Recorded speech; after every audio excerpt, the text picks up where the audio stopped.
Бәріңе сәлем достар. Бүгін қайынатамның өмірден озғанына 20 жыл болғандықтан шелпекке бөлек қамыр, бауырсаққа бөлек қамыр осылай еледім және де ет асқан болатынмын. Мына жерде ұлым мама, папа, ата деп айтып отыр.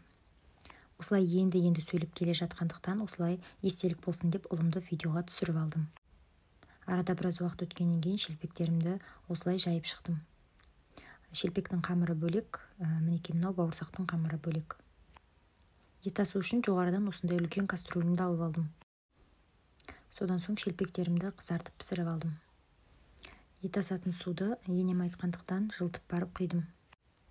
Одан кейінгі кезекте еттерімді әкеліп барлығын жақсылап жуып алдым. Жуылған еттерімнің барлығын қазаныма салдым. Яғни бұл жерде барлығы видеоға түспей қалған. Себебі соткама бір кісілер звондап қалды. Сол себептен барлығын түсіре алмадым. Шайға деп блинчикке пісірдім, бірақ негізі осындайдан 2 тарелка шықты.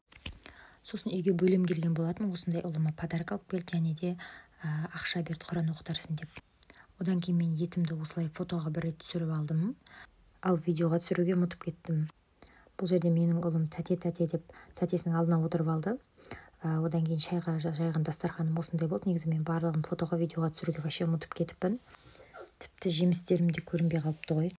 Көп ет асқандықтан осындай көп сорпа қалды. Оның барлығын үйдегі қалған баклажкаларға, яғни 2 литрлік, 1 литрлік, 0,5 баклажкалардың бәріне құйып қойдым.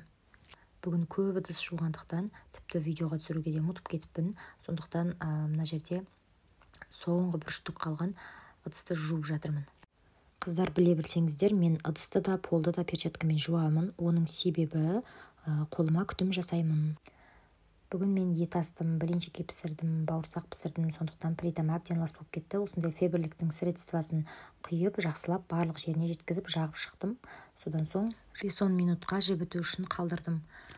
Жақсылап майы еріп, барлығы болғаннан кейін оны жақсылап тұрып 2 рет сүртіп алдым. Ал мынаның бәрі бүгінгі жуылған ыдыстарым. Баршаңызға көп рахмет. Маған тіркеліп қойыңыздар.